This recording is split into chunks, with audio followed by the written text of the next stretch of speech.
à Bingerville. Et à 13 ans, à Gorée. À 20 ans, je sortais médecin.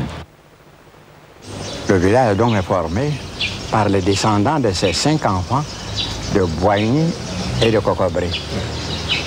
Nous qui sommes dans cette cour sommes les descendants de la femme, parce que c'est la ligne matrilinéaire qui a le pas sur les enfants des frères.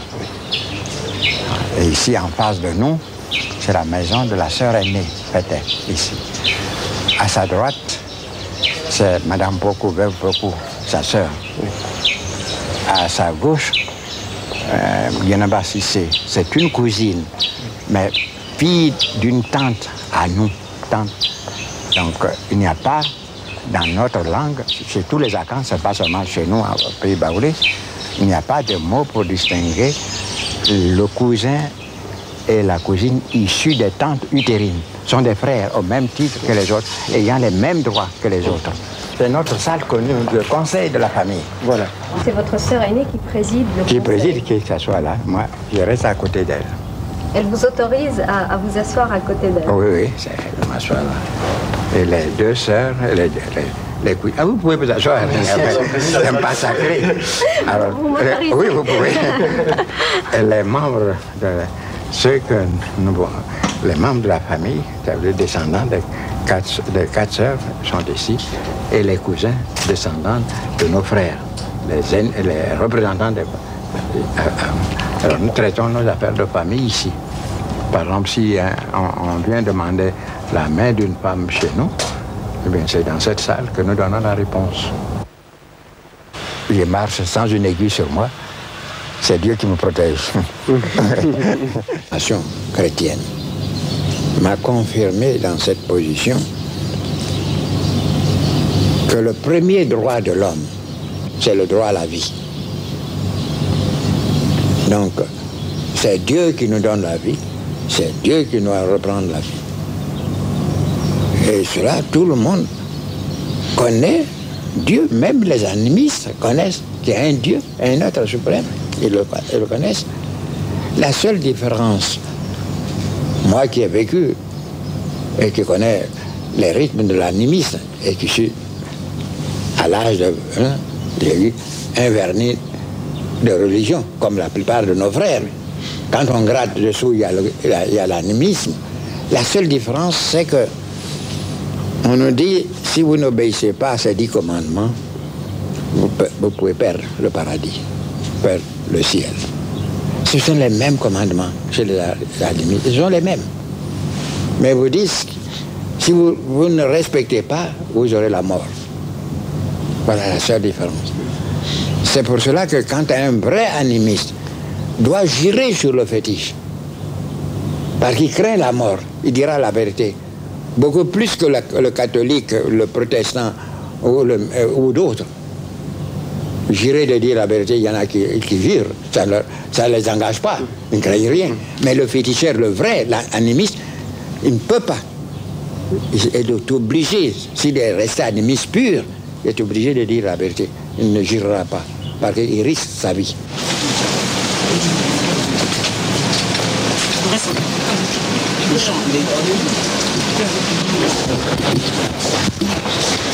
La voiture passe ici.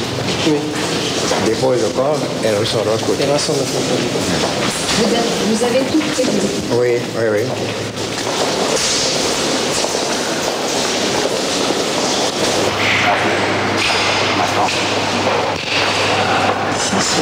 C'est ma tombe à moi. C'est celle que j'ai choisie en face, mon frère unique. À droite, mon fils aîné, et à gauche, la maman. Et tous les autres, les tantes. Nous avons prévu même pour les petits-enfants, il y a 68. Mais à égalité.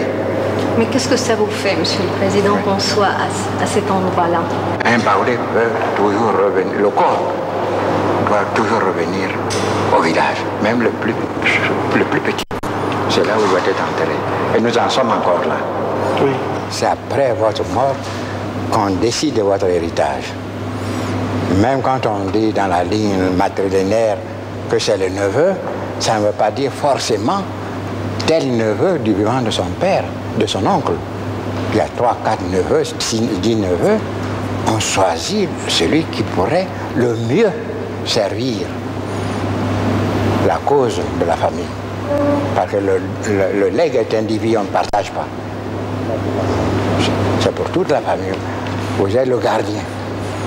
Et dans la coutume Macan, vous avez la faculté d'augmenter ou ne pas augmenter l'héritage que vous avez obtenu de vos ancêtres.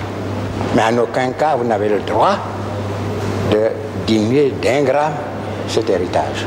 Mais cette conception, Monsieur le Président, vous l'élargissez au champ du politique, de l'héritage politique? C'est la même chose. C'est la même chose.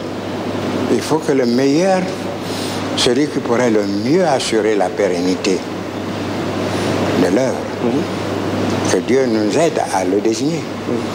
Ou ceux qui, demain, seront chargés de désigner, choisissent le meilleur. Mais ce que je recherche, c'est l'esprit d'équipe. Il faut que les gens s'entendent. Il faut que les gens s'aiment. Quel que soit l'homme qui aura été désigné, s'il y a l'esprit d'équipe, s'il y a l'amour des uns vis-à-vis des autres, il réussira mieux. Moi, je n'ai fait que débroussailler le chemin. C'est lui qui va l'élargir. Il faut que la suite soit plus heureuse. Mais cela ne se peut que dans un climat de confiance. De confiance. Pourquoi vous n'avez pas incité vos enfants à faire de la politique?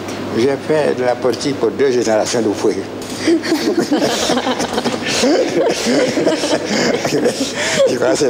Vous êtes tellement entouré par votre peuple, par vos collaborateurs, par des gens qui vous aiment, par votre famille. Mais est-ce que on ne vit pas quand même une grande solitude quand on est au pouvoir? Non, on n'est jamais seul. D'abord, avec les idées qui vous assaillent, vous êtes toujours occupé. Vous n'êtes jamais seul. Même la nuit, dans des heures de méditation, vous ne trouvez jamais seul. Et pour moi, qui ai une conception, à savoir que l'homme a 3 juges. Dieu, la conscience et le peuple. Vous voyez que vous êtes toujours confronté à ces 3 juges. Vous n'êtes jamais seul.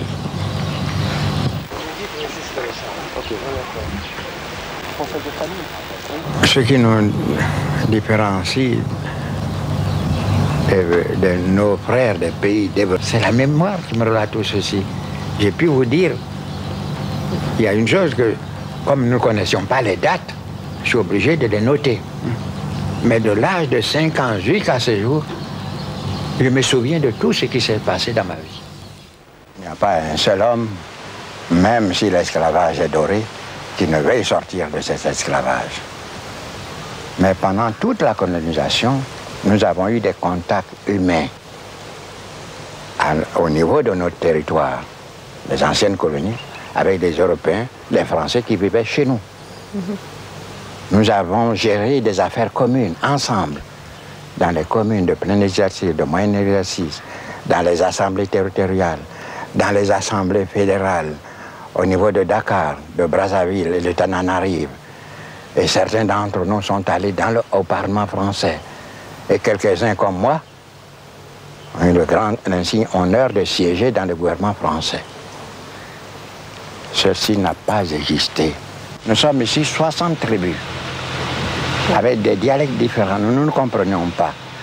Même à la côte, il y a des centres éloignés les uns des autres de 3 ou 4 kilomètres qui ne se comprenaient pas. Donc, la langue de compréhension, c'est la langue française. C'est notre langue à tous maintenant. Elle doit être enrichie par rapport des uns et des autres. Il y a des noms d'arbres ici que vous êtes obligés d'apprendre avec nous. L'acajou, ça n'existe pas chez vous. L'iroko, ça n'existe pas. Mais c'est devenu d'arbres en français. Comme nous aussi, nous parlons de sapins, des ormes, des bouleaux et tout ceci. Eh bien, nous aussi, nous avons enrichi notre vocabulaire sur le plan de l'agriculture, des bois.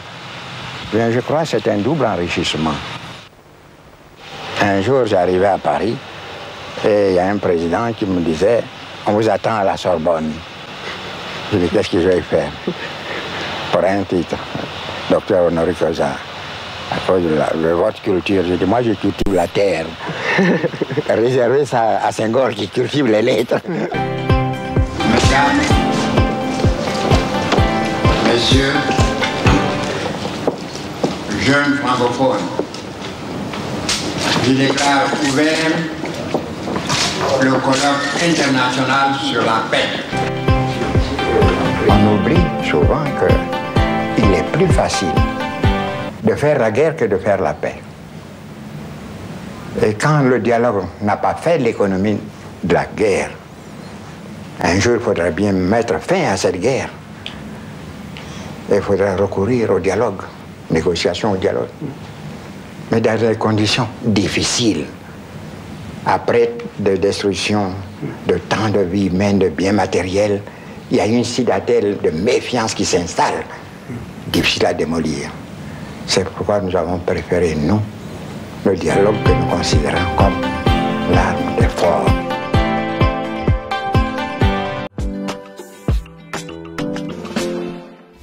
Chères militantes, chers militants, mes chers compatriotes, chers amis de la Côte d'Ivoire, depuis que j'ai eu l'honneur d'être élu à la présidence du PDCI-RDA le 23 décembre 2023 à Yamoussoukro par nos militants, j'ai pu, grâce à leur soutien, procéder à une modernisation et une redynamisation de notre parti. L'équipe que j'ai mise en place et moi-même avons souligné, identifié sans concession les difficultés auxquelles font face chaque jour les Ivoiriens et nous avons proposé aux Ivoiriens une autre manière de faire de la politique et de diriger notre pays.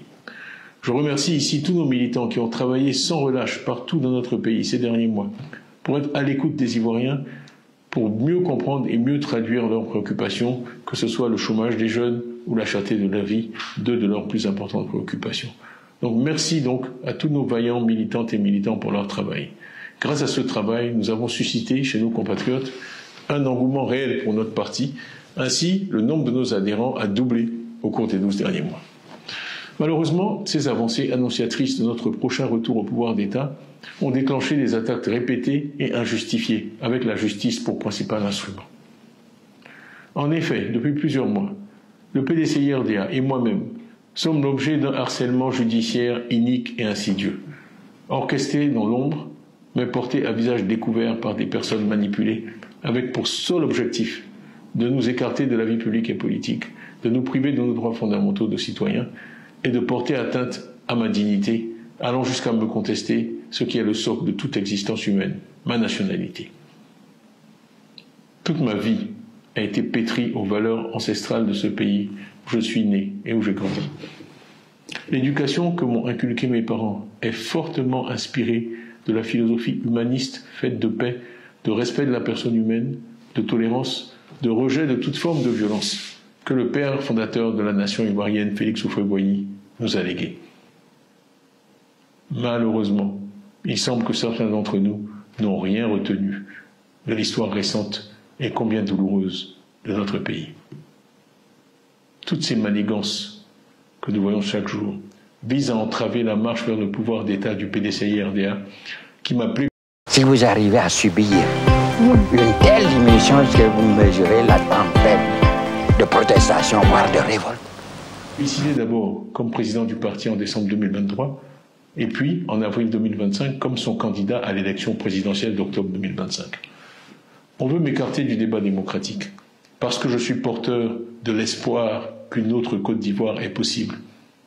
Ma voix est une voix que nos adversaires veulent éliminer, non par le pouvoir de leurs idées, mais par la persécution et par l'instrumentalisation de la justice à des fins politiques et partisanes. Le but de ces manœuvres est simple, il est de nous distraire de l'essentiel, l'évaluation du bilan du RHDP après 15 ans au pouvoir et l'élection d'octobre 2025. Alors que l'on était en droit d'espérer des élections inclusives, transparentes et apaisées, force est de constater que la radiation injustifiée du candidat du PDCI-RDA vient s'inscrire dans la logique de l'élimination des leaders des principaux partis politiques de l'opposition pour se garantir des élections sur mesure et une victoire certaine. Je ne peux que ressentir de la déception face à un tel déni de démocratie en Côte d'Ivoire. Ainsi, on m'a refusé en avril 2025 un certificat de nationalité, au mépris de l'histoire, des textes et des traditions de notre pays. Plus grave, il se dessine une volonté claire de mettre notre parti, le PDCI-RDA, sous contrôle, sous tutelle, à un moment où l'espérance en un retour du PDCI-RDA au pouvoir, après 25 années d'opposition, est partagée par beaucoup d'Ivoiriens et par tous nos militants et tous nos sympathisants. Ce que nous défendons transcende nos personnes. Dans l'intérêt du parti, j'ai donc décidé de remettre entre vos mains, à vous les militants, mon mandat de président du parti. Cette décision ne change rien à l'engagement que j'ai pris en décembre 2023 de conduire personnellement notre parti à la victoire en octobre 2025 pour libérer notre pays de la peur et de l'injustice, et je le ferai. Je sais qu'après m'avoir élu en 2023, vous m'accorderez de nouveau votre confiance, sachant que les autorités ont récemment affirmé que j'étais, et je les cite, indubitablement ivoirien.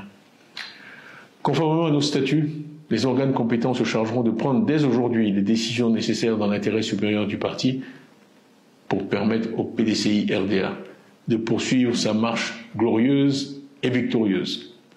Chères militantes, chers militants, ne baissons pas la garde, ne nous résignons jamais, continuons le combat avec encore plus de détermination. Tous ensemble pour la victoire en octobre 2025, avec une foi inébranlable en notre avenir commun. Que Dieu vous bénisse, que Dieu bénisse le PDCI-RDA, que Dieu bénisse la Côte d'Ivoire. Je vous remercie pour votre attention. Et pour l'Afrique, c'est très important la paix. C'est l'indispensable. C'est le préalable à tout développement harmonieux de l'Afrique. Le peu que nous avons réussi, tout est relatif, malgré la crise en Côte d'Ivoire. Ça veut dire combien nous sommes attachés à la paix et combien nous devons la soigner comme la prunelle de nos yeux. Et nous savons que ce n'est pas facile. Comment doit-on interpréter, Monsieur le Président, votre absence au dernier sommet de l'OUA qui a eu lieu à Addis Abeba? J'ai peur de l'avion. On me demande pourquoi. Je suis toujours avec le peuple et dans le peuple. Je vais vous donner une image pour illustrer ma conduite. Le plus gros poisson de nos fleuves, c'est le capitaine. Mais on nous dit, nos proverbes nous disent, le capitaine hors de l'eau n'est plus rien. Moi, hors du peuple, je ne représente plus rien. C'est pourquoi je demeure dans le peuple, avec le peuple. Quel est le titre que vous chérissez le plus, Monsieur le Président ou Nana Houphouët-Boigny? Non, c'est M. Houphouët-Boigny. On a encore atteint le but. Nous n'avons pas le droit, nous, de nous décourager. On ne gise pas au départ dans la course. C'est à l'arrivée. Comme personne n'est encore arrivé, eh bien, nous avons notre place dans la course. Et nous devons nous armer de suffisamment de patience et de foi. Personne n'a choisi sa date de naissance. N'est-ce pas? Personne. Personne ne peut choisir la date de départ. Dans le passage, comme médecin, je sais que quand l'heure a sonné, que vous ayez deux malades de même âge, atteints de la même maladie, vous les assistez de la même manière, l'un dont l'heure n'a pas sonné peut guérir et l'autre peut mourir en vos mains. Bien, je suis donc arrivé à cette conception et que on ne doit pas craindre, c'est une fatalité. Malheureusement, j'avoue quelque chose, vous ne me croirez peut-être pas, j'ai peur d'une seule chose, de l'avion. À l'état viscéral. Beaucoup de patience.